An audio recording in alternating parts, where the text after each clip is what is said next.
Latin rock story? Well, let's see. The book was a project that came about. Jeff Traeger, when me and Dr. Gonzalez were managing Malo at the time, and Jeff, as always, brings different individuals down and introduced me to Jim McCarthy. And he had a love for this music, and it was a very interesting conversation that we had. And we were looking at doing maybe a 30-year, at that time it was coming up to Malo's 30-year anniversary, and we were looking at doing a media guide. And so we had a couple conversations, and we set it up to where we would do interviews with people. Jim was in the UK, of course, and I was here. We would get the third party on the line. And after we interviewed Angela Davis, we kind of stopped the machine, and it was like, we've got a piece of American musical history as well as American history. You know, tying in the United Farm Workers, the Black Panthers. All of a sudden this vision came to both of us here. And so it was no longer a media guide for Malo. It became a story that's up to that time was untold with this whole genre of music. And as we started to do this, we realized that this had never been documented. Any of the musicians, any of the music. You know, in the United States, from the entertainment standpoint, the Hispanic movement has never really been documented. And so as we started to go through our 120 people, which we've interviewed over probably a 4-year period of time, and it was a lengthy process and frustrating at sometimes, yet nothing comes without time. And that's, I think, one of the things that was quite interesting here is we always wanted things to happen and finish the book quicker, and our ideas of doing a documentary and everything was well-founded by us, but you know, there's only one clock that works, and that's a reality clock. And so during this 4 or 5 year period of time which we did this, we interviewed a large group of people. I mean, from Carlos Santana, and probably towards the end of it, to engineers. Stop it right there for a second. Jim, who's the engineer? Fred Catero. We interviewed Fred Catero, who was an engineer in the business for 50 years. He did everyone from Malo to Santana to Aretha Franklin. And we interviewed him for over 3 hours, and it was quite interesting, the whole concept. We talked to these individuals, Michael Shreves from Santana, Michael Carabello, Abel Zarate from Malo, Arcilio Garcia, Richard Bean, Jorge Santana. As we started to interview, there was all these very interesting stories. I mean, these were all kids. These kids were all in high school at the time when this was happening. And very vulnerable to the music business at that time, was very shark infested with the people that were in charge, and it really cut down on the creativity of the music because of them being taken advantage of. But there was a great story here, and we were able to, within a 4.5 year time frame, put this story together. And it was the musical end of it was more Jim's avenue, because he was really enthralled in this whole Latin sound, which I grew up with and thoroughly enjoyed. But I started looking at it from the historical standpoint as American history. You know, with the United Farm Workers and the Black Panthers, all of this music was exposed because of the connection with the unions and with the great boycotts of Safeways and all the different stores, and seeing what happened with, at that time, Dianne Feinstein, who was the supervisor here in the city when we had the Congo Wars, because percussionists would go to Dolores Park and there would be 5,000 to 6,000 people that would show up to listen to this, and it was just getting too big. And so they ended up arresting some of the percussionists, and it was quite interesting how it was always, as it would start to flourish, there was always the element of the Black Panthers or the United Farm Workers that in somehow was always looking for something to make its movement more throughout the country, the whole country. And so that was a very interesting part. And then we start, of course, it's like falling in love when you find a project that works. you start developing, we wanted to do a documentary on it, and all these other features came into it, and which are all coming to fruition now. The only thing is, of course, they've taken longer than we've anticipated. But when the book was finished, we had no publisher at the time. We were going to put this book out ourselves. And Hal Leonard came into the playing field here, and we actually put a deal together for the book for its release. And at that time, we were looking to do a book release party. And a business associate that I've worked with for 20 years, Dr. Gonzalez, we talked about doing a book release party and doing it at Bimbo's, flying in some of the band members from Santana that no longer lived in the Bay Area, and just developing an evening of Latin rock, kind of paying honor to all the people that were part of this book. And no one at that time, as we started to put this first show together, no one had any idea what was going to transpire. And What was the first show? the first show was in 2004, and it was in November.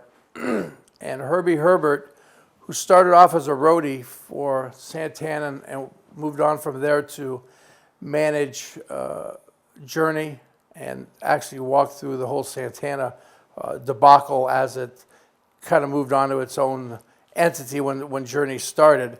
Steve Miller, I mean, he's the manager of managers and a real nice guy, and really treated the musicians with the ultimate respect that sometimes weren't seen in the past.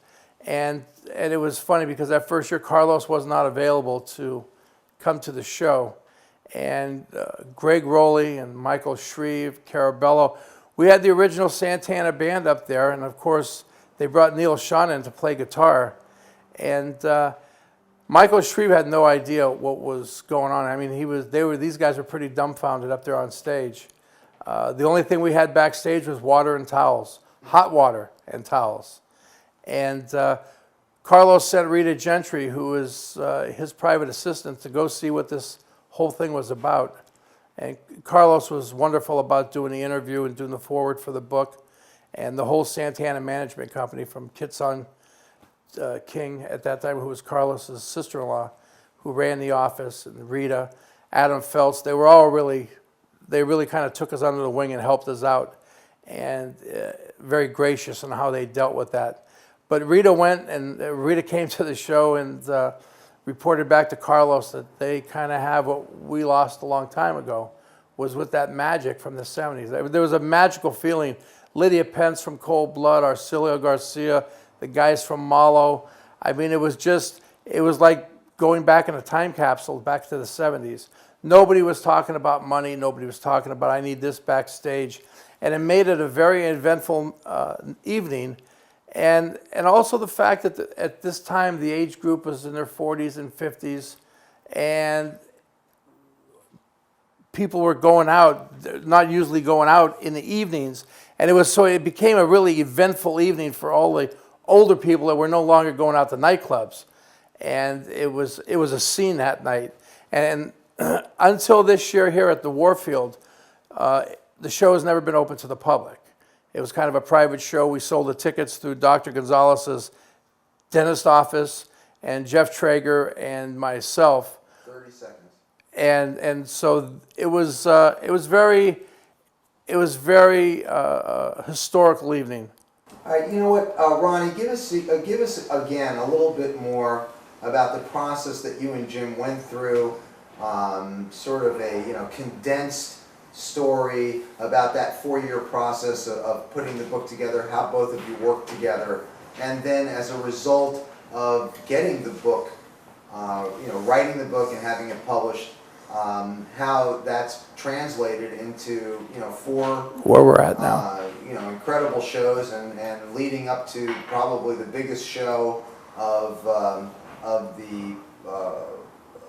the set of shows as to where we are now. So again, let's a little bit about the process, how you guys work together, and where you are now, and some more about the shows and our upcoming show.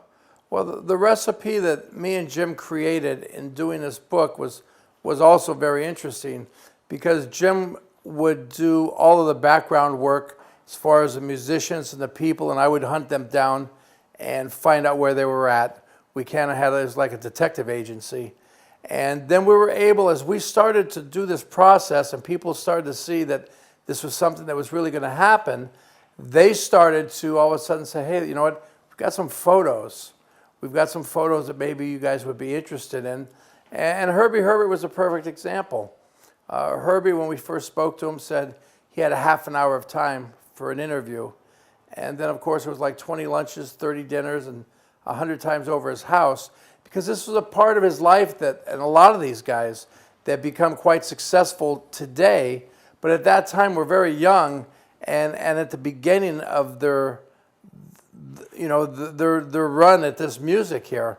And so the stories were from the heart, very, very inspirational, and very matter of fact. You know, sometimes over a 30-year period of time, people lose track on timelines and on what truly happened, and that didn't take place here. We had real good recollections of everything that took place here, and we had a magic formula that really worked, with Jim being in the UK, and twice a year he would probably end up coming here to the US, and then we'd kind of rouse the people that we felt that was very important that we can actually interview at that time, that we didn't do over the phone. And we accumulated over 100 people and over 700 to 800 photos. And I would say that 80% of those photos have never been released before this. And so as the book was getting ready for release, we had a lot of interest from 3 or 4 professors, one from College of San Mateo, Stanford, Cal. They all had classes they were teaching on ethnic diversity. And it was funny because here my brothers are both high school history teachers, and they were like, they thought I'd be the last one to ever be at Cal Berkeley. And so Jim was actually in town for some of these classes, and it was so interesting because I'm definitely not a quote-unquote teacher, but it was so easy to speak about this whole history of this music and that, and seeing the enthusiasm and the inquisitiveness of the children and the kids, high school and college, they were really interested in this music. And it really also showed the fact that our lack of education in the arts and entertainment in this country compared to Europe and in Japan, where almost all artists, jazz artists and blues artists are looked up to. If you have not been on the radio in the last 6 months in this country, nobody knows who you are. And of course, you know, at that period of time, we had Carlos Santana coming out with Supernatural, which was a major, major mega hit. Clive Davis had taken him and rechanneled this whole sound that had been around for 2 decades, 3 decades prior, but a whole new listening audience. These young kids that all of a sudden heard this music and it was like, wow. And, you know, and a song, I was in the music publishing, I had been in the music publishing business. That's what I did up until meeting Jim, and I still do it now. But this has kind of given me a whole nother avenue. But the band Sugar Ray did a song that was called Every Morning. And we got a call from their attorney, and they came up with this song, and they actually, when they did the song live in the studio, they used a part of Suavecito. And it was, for me, it was a great thing because I'm a champion of the artists and the songwriters that never get the recognition and never get the money that they deserve if they ever get paid at all. And this song went over 4.5 to 5 million units. And so Richard Bean, Abel Zarate, Pablo Tellez, and Canterbury Music, which enthralled the whole Malo band, they were able to make some of the money that maybe they didn't make in the 70s. And so, but it just showed you again that this music, how it branches out even into today's sound, through Gloria Estefan, through Mark Anthony, through Malo, through Sugar Ray with Every Morning, and the whole Suavecito thing, and what Carlos did, and it's ever growing, and everything, and so it's important to see that a lot of people grew up with this music in the 60s and 70s, and now of course they're in their 50s and 60s, but they're children, who have their albums. and it's something that's passed down. It's kind of really a Hispanic thing from the standpoint of, they cherish their music and the sounds that were created when they were children, when they were growing up. And it is something that is passed down. And that's something that we should look at and say that for us, when we did this book, it was something that was real important because it was near and dear to their hearts. It was something that made them a part of America, made them a part of the American scene, not only musically, but they used the music as a way of embracing the great boycotts again. Cesar Chavez, United Farm Workers, the Black Panthers, these groups used this music and the musicians to expose it to the whole world.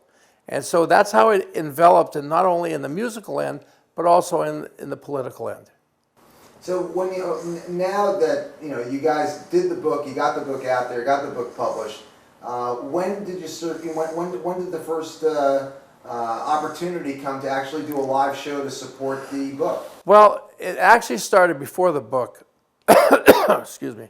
It started in 1985 when I was in the bar business and Dr. Gonzalez was not a doctor yet, and we were introduced by Arcilio Garcia, the lead vocalist from Malo's brother, and he wanted to come back. He had moved to New York, wanted to come out here and reestablish Malo on the West Coast, where it had been pretty successful in the early 70s.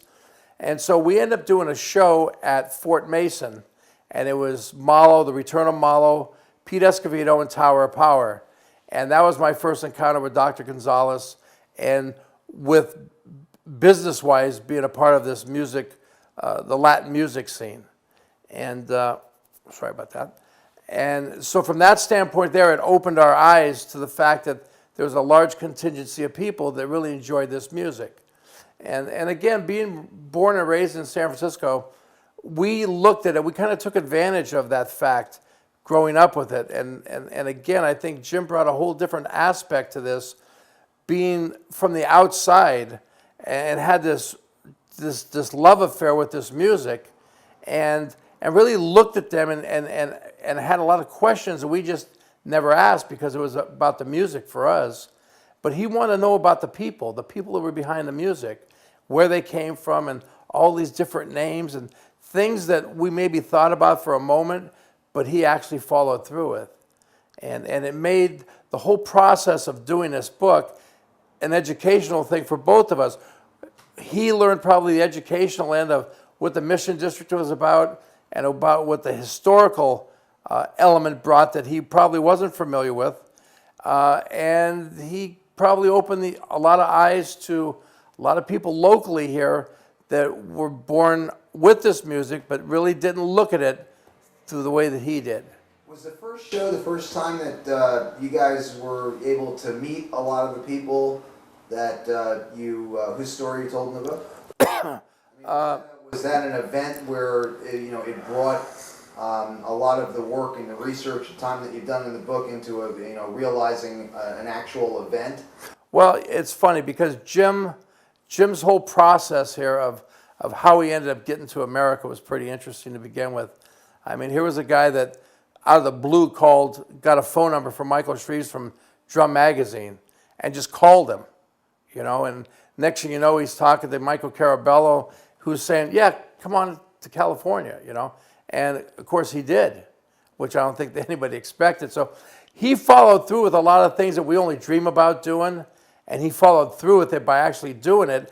And by that happening, everybody put their defenses down, because again, I think when you spoke with Jim earlier, he spoke about the fact that everybody's real leery dealing with an outsider, because a lot of these musicians have really been taken advantage of over the years, and they put up these antlers of being very leery of anyone they deal with when they start talking about music, because what are you getting out of it? What's your, it's like I'm going to get taken advantage of again. But when we did the first show, that first year, I think the musicians looked and said, you know what? Here's a guy and two guys that got together, one from the U.S. and one from the U.K. They loved this music and did what they did, and it really opened the eyes to a lot of people to these musicians, like a lot what Ry Cooder did with the Buena Vista Social Club. And Carlos Santana is a megastar. He's been for years. But there's a lot of other musicians and artists that were a part of this, that were building blocks that didn't get the notoriety, that haven't made the money, but were a major part in this whole musical sound. And from dealing with the kids in high school and colleges, there's no feeling in the world when you can educate through entertainment. And we've been able to do that. And that's why I think there are no boundaries of where we're going here. The biggest thing is we had to be, and this is one thing I can attest to Jim, is the fact that because it was the first book and the first historical venture into this music, everything had to be correct. There's a lot more work, there's a lot more detail that had to go into it, and sometimes a lot of people wouldn't put that time and effort. I mean, we would question ourselves sometimes on the phone, like, should we see a therapist? It's like, but it came to the point where it took somebody like Jim and myself, and then the love and the passion of the artists that were involved, for everybody to really understand this music and understand where these guys came from, these kids came from, and the little background, because none of these bands, when they came out, you're looking at a time period when there wasn't bios like there is now. You got YouTube, you've got all this information that's accessible to everyone. That wasn't there when these bands' albums came out. It was like pretty just straightforward. Whatever info was in the liner notes, and that was about it. And so from our standpoint, when we did this book, the truthfulness and the fact that getting our facts straight, people involved, the timeline, and who was involved was very important, because you're only as good as the facts and figures that you put into the project in which you put together. Did you ever think that you'd be sitting here, a couple days out of your 5th event? It's funny you say that, because we did interviews all last week before Jim came in, Dr. Gonzalez, myself, and Jeff Traeger. And we never figured there'd be year 2. It's like we did the first year because it was a book release party. And after the show, everybody's like, what are you going to do next year? And it's a testament to not only Jim, who his efforts of writing this, no one else could have done. I mean, we questioned our sanity, like I said, many a times. And the ability of how me and him worked in unison here to, that I would be a gopher and get this information and give it to him and give him the ability to interview these people. It's like all of a sudden we're looking at year 2, and then we've got people coming like Los Lobos. Los Lobos played last year. When we told them we were paying honor to the Richie Valens family, they said we're there. No question, no contracts, no attorneys. It was about the music, and to me that's so important, because it's the truth. And when you get people to do things from the heart, it's not about money. When it's not about money, and it's not about, I'm doing this because I want to be on TV or this and that, you get the true feel of the artistry. And Carlos has performed twice. Performed with his son Salvador the 2nd year and the 3rd year. And, there was no bones made. I mean, Booker T came out and played and supposed to do 2 songs, and he was out there for like an hour. Who's going to tell Booker T to get off stage? Everybody wanted we could have went on for hours. I mean, with Jackie Green, here's an up-and-coming artist that, what's he have to do with Latin rock? And what he had to do with it is his love and feel for his music that also encompasses some Latin music. And, Lenny Williams. Lenny Williams had no idea when he came to the show. They said, hey, you want to come and hang out? And he got up, and him and Mick Gillette from Tower Power, they kicked 2 tunes. I mean, the bands, and it's the magic that comes with the people that play. When they start playing this music, you got to be there to understand it, to appreciate it, and people go, wow. And it's not about me, and it's not about Jim, and it's not about Dr. Gonzalez or Jeff Traeger, but it's the magic that we're selling people the real deal. We heard somewhere along the way that, although we know you're on your 5th event, that, what's the possibility of some road show for a core group to go out and tour? Well, over the last couple of years, we've kind of taken and tested the markets to see where we can go and what we could do. Because, again, they have, I mean, there's a ton of oldies shows out there. When they do an oldies show, all you can see is somebody making a car payment or paying their kids' dentist bills. It's like when you do a show that's historical, it's not about the money. It's about when you get out there, you're giving them it's a Voices of Latin Rock experience.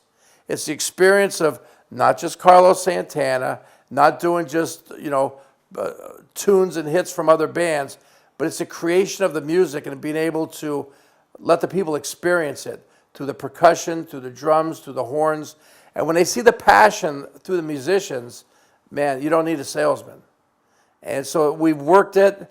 We've had 2 or 3 people out on the road with it. We've had snapshots of the Voices of Latin Rock experience. Abel Sanchez did it for a year or so. And now we've got Carl Perazzo, who's taken it to a different level with different musicians.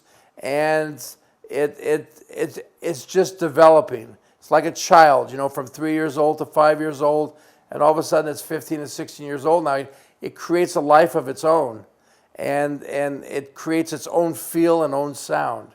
And it's pretty extraordinary because in a time in this country where money is tight and everybody's looking, one thing about the event that we do is it's a piece of magic and it's a piece of history. And it's like no matter how people spend money or what they're doing in that, it's a very special event. And we need to keep that always on top. Me and Jim have spoken at great lengths about this, and so has Dr. Gonzalez and Jeffrey. The project needs to stay number one. Once anyone puts herself in front of the project, it's doomed for failure. And so our test every year, for every show, for every different project that we do, the test is the project. The project, the Voices of Latin Rock, that entails A through Z, people that have sold millions of records and people that have sold 10 records. And the combination of all of the musicians that create this sound is pretty extraordinary. Tell us a little bit about the beneficiary of all this activity, the foundation.